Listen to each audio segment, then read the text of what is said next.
하나님이여, 우리가 주께 감사하고 감사함은 주의 이름이 가까움이라.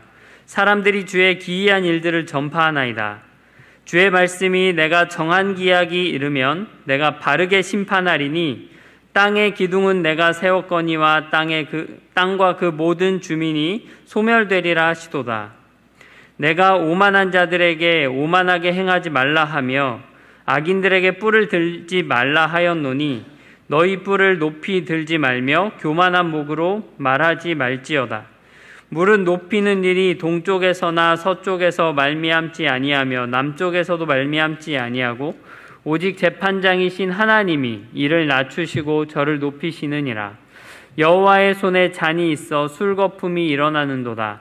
속에 섞은 것이 가득한 그 잔을 하나님이 쏟아내시나니 실로 그 찌꺼기까지도 땅의 모든 악인이 기울여 마시리로다. 나는 야곱의 하나님을 영원히 선포하며 찬양하며 또 악인들의 뿔을 다 베고 의인의 뿔은 높이 들리로다. 아멘. 네, 오늘 저는 그 심판을 노래하다라는 제목으로 여러분과 이 시편 75편 말씀을 나누고자 합니다. 75편의 주제는 심판입니다. 하나님께서 정하신 때에 바르게 심판하실 것을 말씀하시고 성도는 하나님의 심판을 기대하면서 심판을 노래하는 것입니다. 아마도 이 시편은 모든 시대, 모든 그리스도인의 노래가 되어야 하지 않을까 싶습니다. 성경은 말하기를 디모데후서 3장 12절에서 무릇 그리스도 예수 안에서 경건하게 살고자 하는 자는 박해를 받을 것이라고 했습니다. 시대를 막론하고 남녀노소 모든 경건하게 살고자 하는 성도는 박해를 받습니다. 그래서 크리스토퍼 애쉬라고 하는 사람은 시편 75편을 모든 그리스도인이 고통의 때에 부를 만한 노래라고 불렀습니다.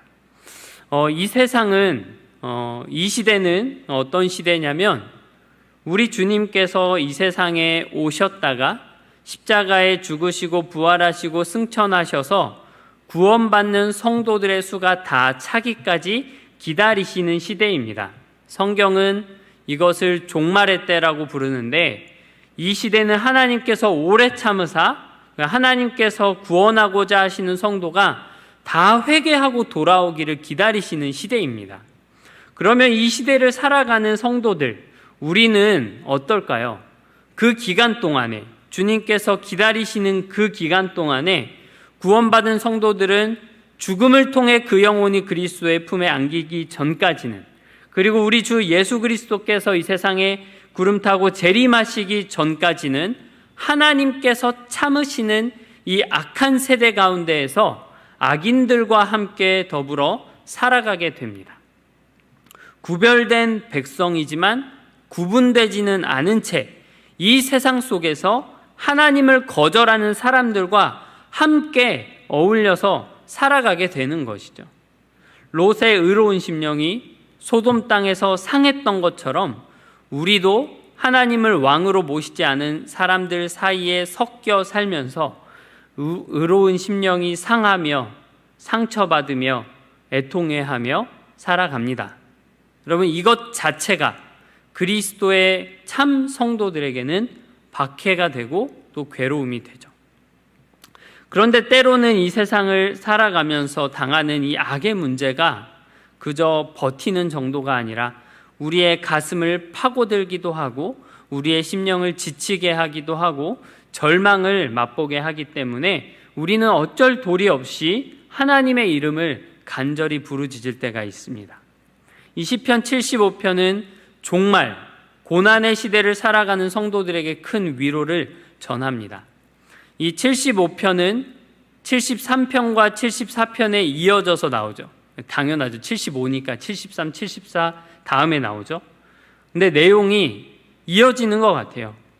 73편에서 아삽은 악인의 형통함을 보고 오만한 자를 질투하여서 거의 넘어질 뻔했다. 나의 걸음이 미끄러질 뻔했다라고 말했습니다. 그런데 시편 73편 17절에 보니까 시편 기자가 말하기를 내가 하나님의 성소에 들어갈 때에야 그들의 종말을 깨달았다라고 말하죠. 거기에서, 그 성소에서 하나님의 임재 가운데 하나님의 심판을 기억하며, 그 시편 기자는 그 성소에서 하나님의 심판을 기억함으로써 사람으로서 하나님께 드릴 수 있는 가장 아름다운 고백으로 노래합니다. 73편 25, 26절인데요. 하늘에서는 주 외에 누가 내게 있으리요, 땅에서는 주밖에 내가 사모하리 없나이다. 내 육체와 마음은 쇠약하나 하나님은 내 마음의 반석이시요 영원한 분깃이시라. 이렇게 아름다운 고백으로 하나님을 찬양합니다. 시편 기자는 성소에서 하나님을 향한 믿음과 사랑이 회복되는 것을 경험했습니다. 여러분도 그렇죠? 이렇게 교회 공동체로 모였을 때 우리 가운데 계신 하나님을 보면서 힘을 얻고 또 믿음과 하나님을 향한 사랑이 회복되는 것을 경험합니다. 그런데 74편에서는 참 기가 막히게 하나님을 향한 믿음과 사랑을 회복했던 그 자리, 그 성소가 무너집니다. 74편 3절부터 7절까지를 보면 원수가 성소에서 모든 악을 행하였나이다. 원수가 이제는 성소까지 들어와서 악을 행합니다. 주의 대적이 주의 회중 가운데서 떠들며 자기들의 깃발을 세워 표적으로 삼았으니 그들은 마치 도끼를 들어 삼림을 베는 사람 같으니이다. 이제 그들이 도끼와 철퇴로 성소의 모든 조각품을 쳐서 부수고 주의 성소를 불사르며 주의 이름이 계신 곳을 더럽혀 땅에 엎었나이다. 하나님을 향한 믿음과 사랑의 회복을 경험했던, 하나님과 친밀한 교제를 나누었던 그곳이 원수들에 의해서 회파되는 것을 보면서 시편 저자는 다시 한번 하나님 앞에 몸부림치면서 울부짖습니다. 그래서 74편의 마지막 구절은 이렇게 끝나죠. 주의 대적들의 소리를 잊지 마소서. 일어나 주께 항거하는 자의 떠드는 소리가 항상 주께 상달되나이다. 이렇게 끝납니다.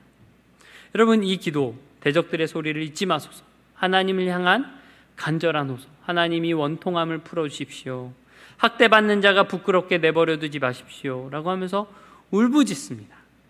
그리고 그 뒤에 나오는 시편이 바로 이 시편 75편입니다. 여기에서 비로소 하나님의 심판을 노래합니다. 여러분, 놀랍지 않습니까? 이것이 이 땅을 살아가는 성도의 힘이죠.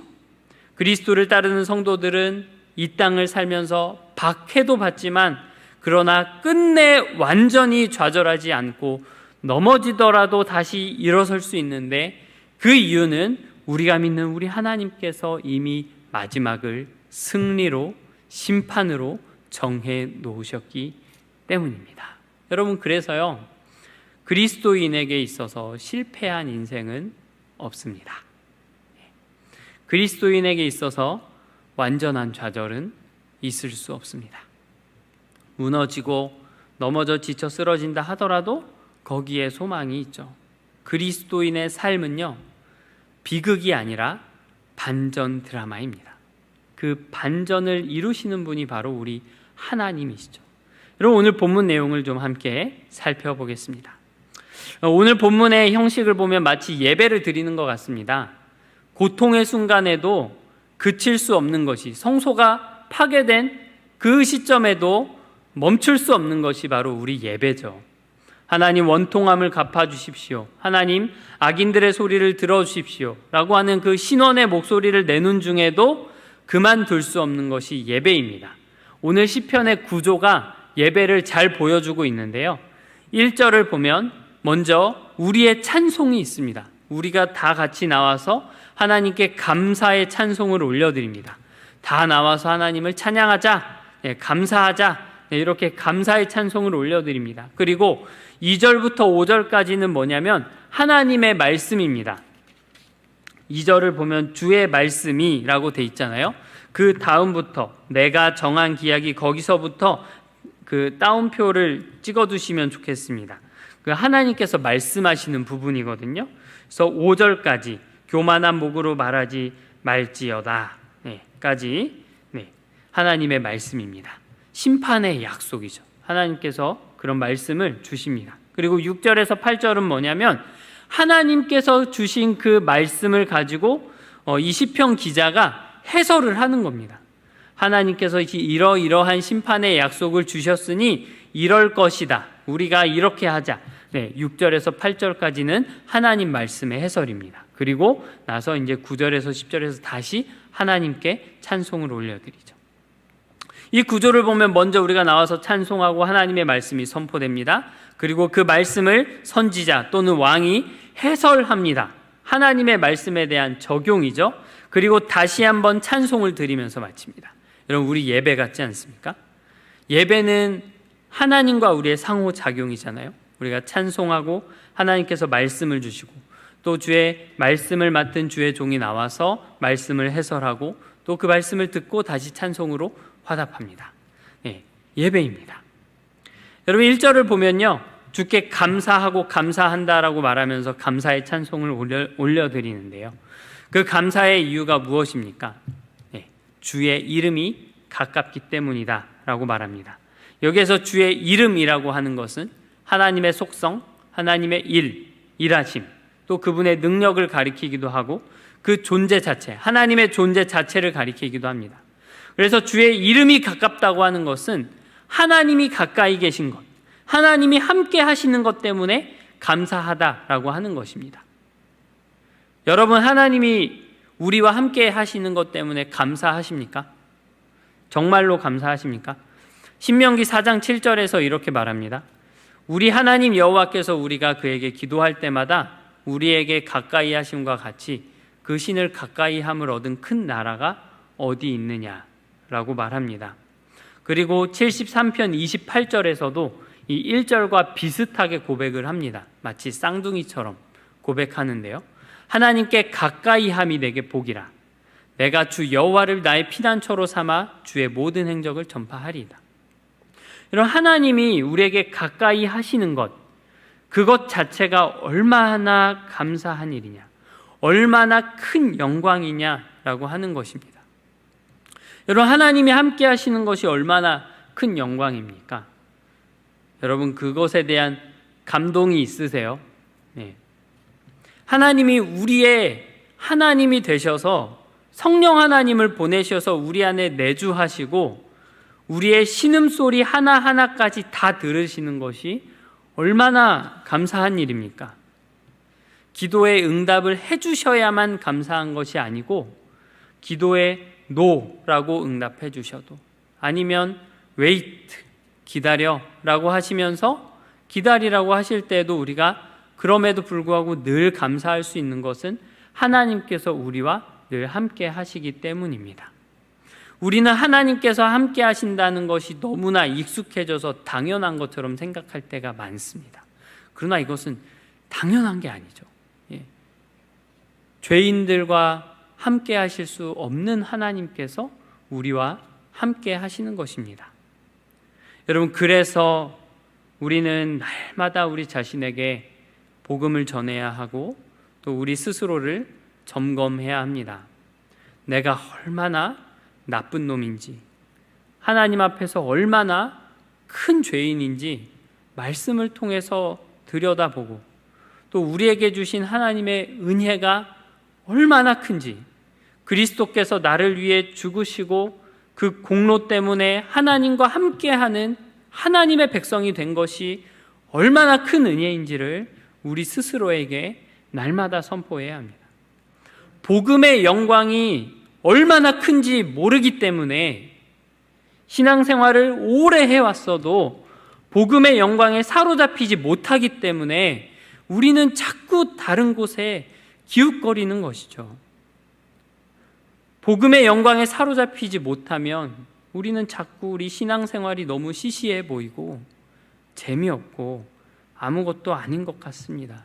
그래서 은사주의나 율법주의, 또 정치, 여러분, 정치가 우리의 구원이 아니잖아요. 정치에 빠지는 그런 가장 핵심적인 이유가 여기에 있다고 생각합니다. 그리스도의 얼굴 가운데 나타난 하나님의 영광을 보지 못하기 때문에, 하나님이 우리와 함께 하신다는 것이 얼마나 큰 영광인지를 자꾸 잊어버리기 때문에, 너무 당연한 것처럼 여기기 때문에 우리가 더 자극적인 것, 더 신비로운 것, 뭐 다른 거 없나? 신앙생활이 원래 이렇게 시시한 거였나? 라고 하면서 자꾸 다른데 기웃거리는 것이죠. 여러분, 하나님의 가까이 하심이 저와 여러분에게 주체할 수 없는 감사로 다가오기를 주님의 이름으로 축원합니다. 그런데 여기에서 주님의 이름이 가깝다라고 하는 것은 또 이 시편의 분위기상 하나님의 심판이 가까이 왔다라는 뜻으로 해석되기도 합니다. 하나님의 심판이 하나님에 대한 감사와 찬송의 이유가 되기도 한다는 거죠. 확실히 하나님의 심판은 감사 찬송의 이유가 됩니다. 2절부터 5절까지는 하나님께서 하시는 말씀인데 한글 성경에는 나와 있지 않지만 원문에는 왜냐하면이라는 뜻에 해당하는 키라는 단어가 있습니다. 히브리어로 키라고 하는 단어가 있는데, 그래서 다시 이 본문을 보면 이렇습니다. 우리가 주께 감사하고 감사하는 것은 주의 이름이 가깝기 때문입니다. 사람들이 주의 기이한 일을 전파합니다. 왜냐하면 하나님께서 이렇게 말씀하셨기 때문입니다. 이렇게 볼 수 있는 거죠. 그러면서 2절부터 5절이 나오는데요, 한번 하나님의 말씀을 들어볼까요? 주의 말씀이 내가 정한 기약이 이르면 내가 바르게 심판하리니 땅의 기둥은 내가 세웠거니와 땅과 그 모든 주민이 소멸되리라 하시도다. 내가 오만한 자들에게 오만하게 행하지 말라 하며 악인들에게 뿔을 들지 말라 하였노니 너희 뿔을 높이 들지 말며 교만한 목으로 말하지 말지어다. 여러분, 하나님께서 친히 말씀하시기를 정한 기약이 이르면 바르게 심판하시겠다고 말씀하십니다. 하나님의 심판은 언제 임하는가? 하나님의 심판은 하나님께서 정하신 때에 임합니다. 하나님께서 정하신 때라고 하는 것은 뭐냐면 실수가 없으신 완전하시고 전능하시고 모든 것을 아시는 하나님께서 정하신 때입니다. 그러니까 어떤 때일까요? 늦지도 않고 빠르지도 않은 가장 알맞은 때에 하나님의 심판이 임한다는 것입니다. 여러분, 우리는 대체로 심판이 늦다고 생각할까요? 빠르다고 생각할까요? 네, 대체로 늦다고 생각합니다. 심판이 빠르다고 느끼는 경우는 별로 없는 것 같아요. 왜냐하면 우리가 조급하기 때문이죠. 인내를 모르기 때문입니다.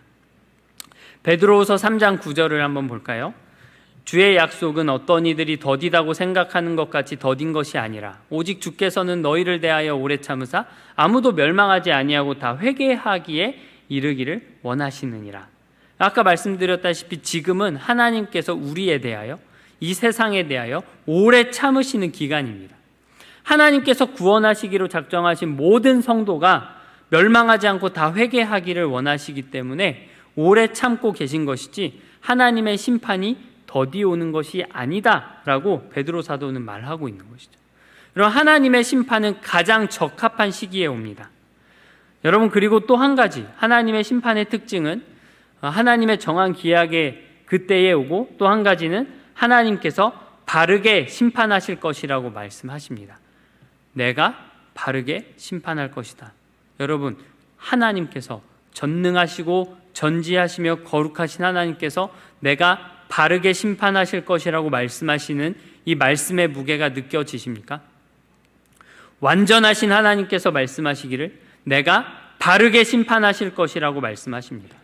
공평하게, 공의롭게, 완전하게 심판하실 것입니다.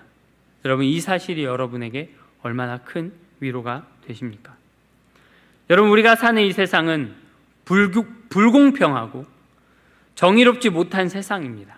그래서 사람들은 공평하고 정의로운 세상을 언제나 꿈꿉니다. 사람들은 공평하고 또 정의로운 세상을 꿈꾸지만 사람은 그런 세상을 만들기에는 역부족입니다.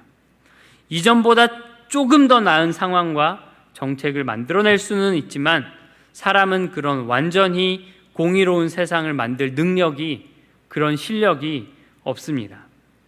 정의로운 세상을 만들기 위해서는 모든 죄와 악에 대해서 바르게 심판할 능력이 있어야 하는데 사람의 법은 아무리 세부 조항을 만든다고 해도 온전한 판결을 내릴 수는 없습니다.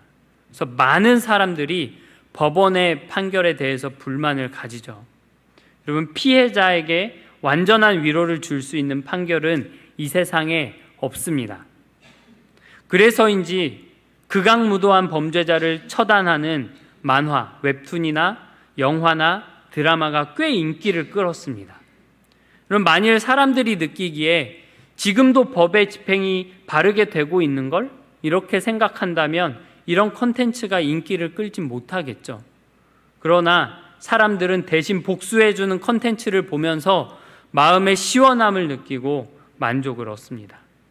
사람들 안에 공의에 대한 열망이 있다는 것, 그리고 이 세상에 공의가 없다는 것을 반증하는 것이죠. 모범택시라는 드라마가 있죠. 또 빈센조라고 하는 드라마가 있었습니다.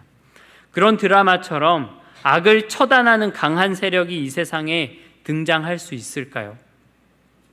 없죠.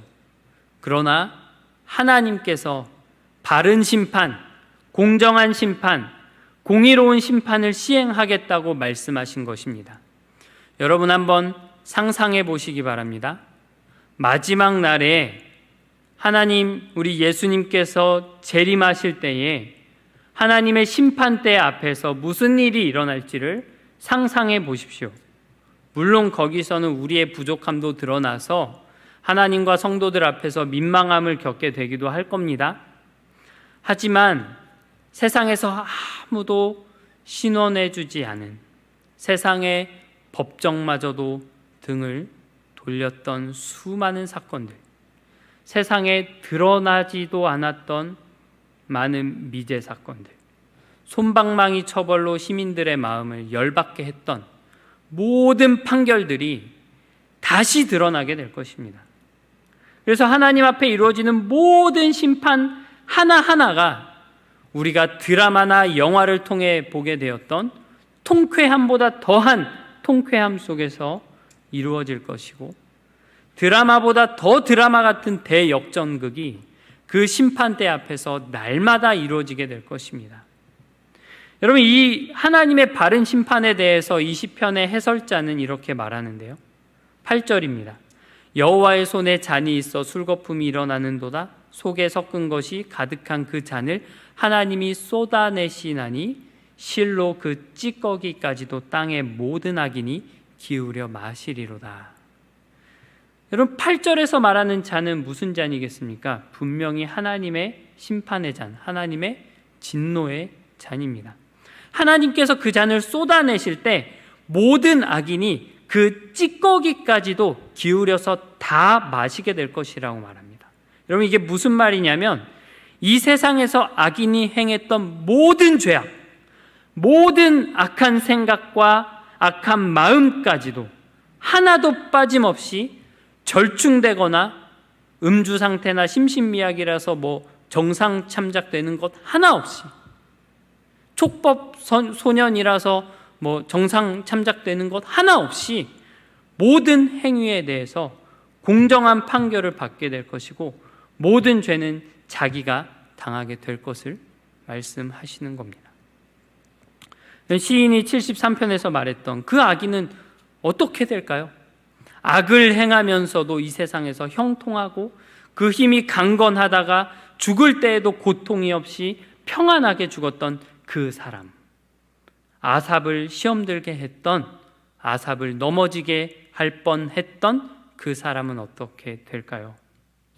하나님께서는 그 사람이 세상에서 행했던 모든 죄악, 태어나서 죽을 때까지 행했던 모든 죄악, 죽는 그 순간 마음속에 내가 참으로 잘 살았구나, 역시 세상은 이기적으로 살아야 돼, 내가 똑똑해서 망정이지, 내가 똑똑해서 이 세상의 이치를 잘 파악했지, 그렇고 말고 난 참 잘 살았어 라고 생각했던 그 생각까지도 하나님께서 정확하게 판결하셔서 진노의 찌꺼기까지도 다 마시게 하실 것입니다. 여러분, 이것이 하나님의 심판의 내용입니다.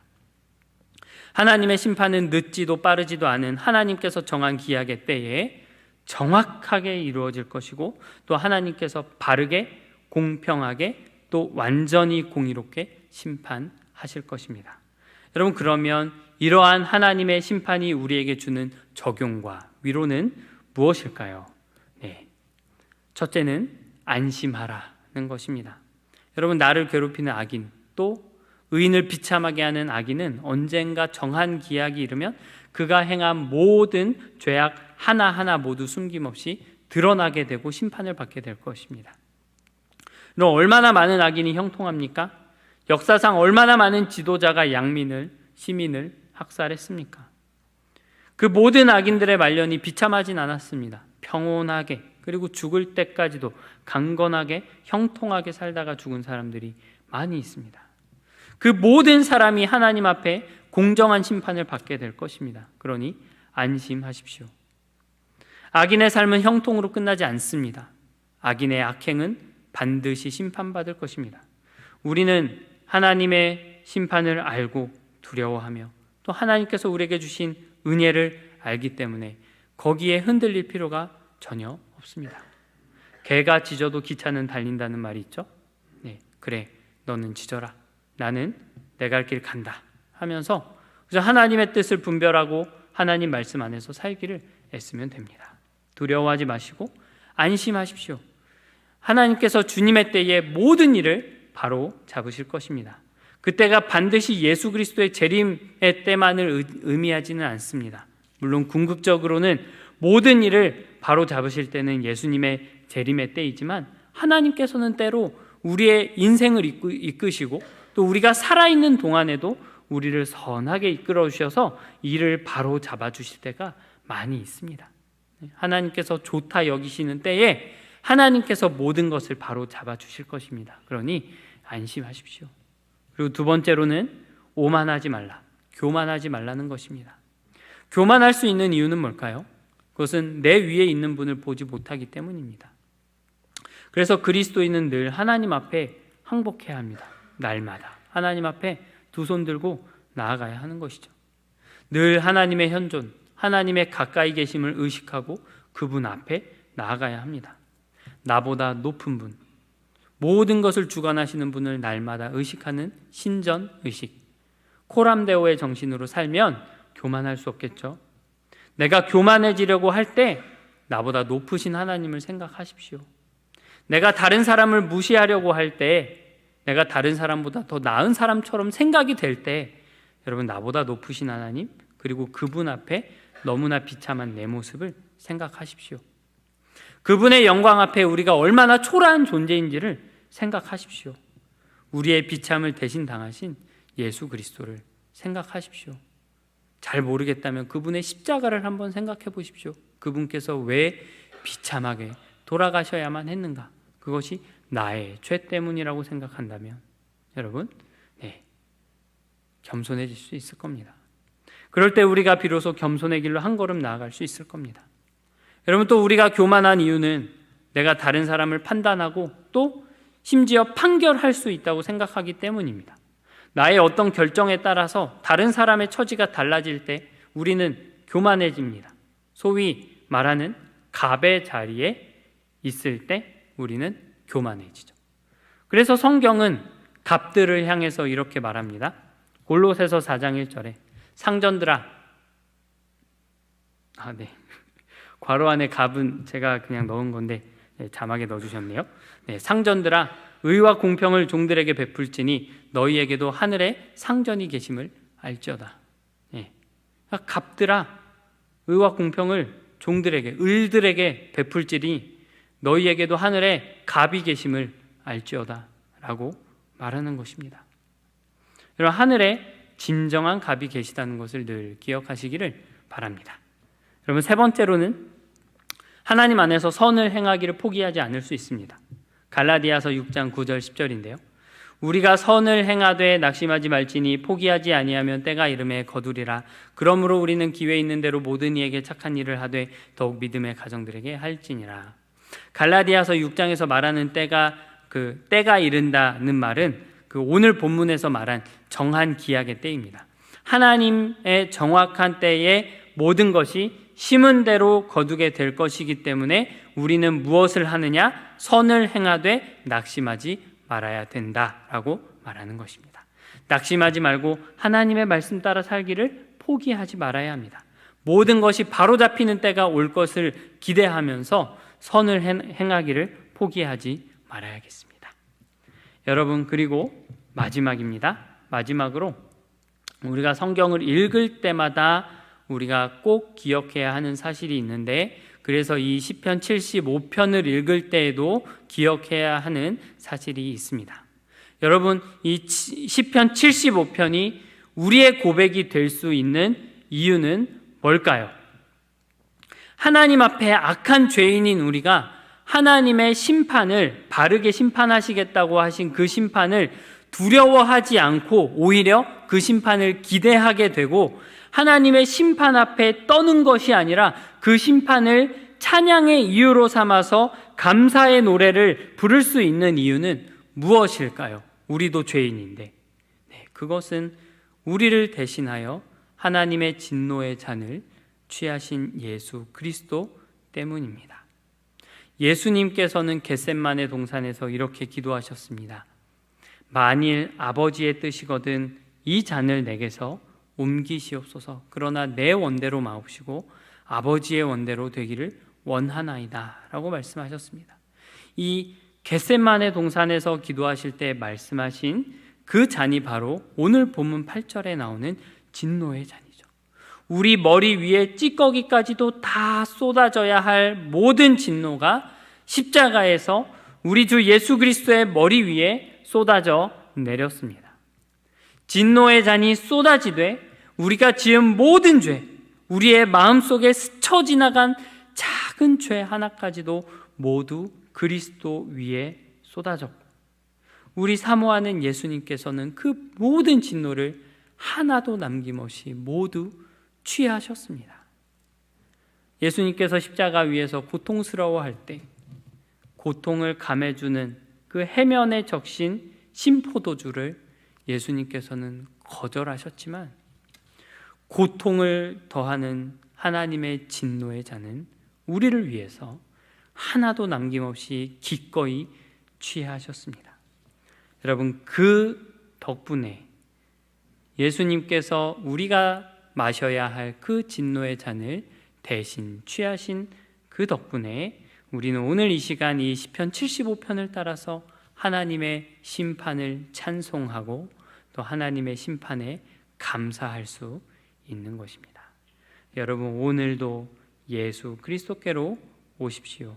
우리의 형제가 되시기 위해서 우리의 죄가 되신 예수 그리스도께로 오십시오. 그리고 이 시편 75편을 따라서 그분 안에서, 예수 그리스도 안에서 하나님의 심판을 다 노래하시는 저와 여러분이 되기를 주님의 이름으로 축원합니다. 기도하겠습니다. 하나님 아버지, 우리가 이 땅을 살아가면서 많은 고난과 또 박해와 어려움을 당하게 되고, 또 이 세상에는 악인이 형통하는 것을, 그리고 악인이 받아야 할 심판을 받지 않고 살아가는 불공평과 정의롭지 못한 모습들을 많이 보면서 우리의 심령이 상합니다. 하나님, 그러나 우리가 이 시편 75편을 보면서 하나님의 심판을 노래하기를 원합니다. 우리가 좌절하거나 넘어지지 않고 하나님의 심판을 노래하면서 다시 일어날 수 있도록 도와주시옵소서. 하나님, 이 세상 살아갈 때 하나님의 말씀대로 살아가기를 포기하지 않게 하시고, 안심하고 하나님의 심판을 기대하면서 하루하루 하나님의 말씀 가운데 걸어가게 하시고, 하나님 앞에 늘 살며 교만하지 않게 하시며 오만하지 않게 하여 주시옵소서. 하나님 안에서 선을 행하되 낙심하지 않도록 인도하여 주시옵소서. 정한 때가 이르면 심은 대로 거두게 될 것을 우리가 기대하면서 하루하루 선을 행하며 살아가는 우리 모두가 될 수 있도록 역사하여 주시옵소서. 감사드리며 예수 그리스도의 이름으로 기도하옵나이다. 아멘.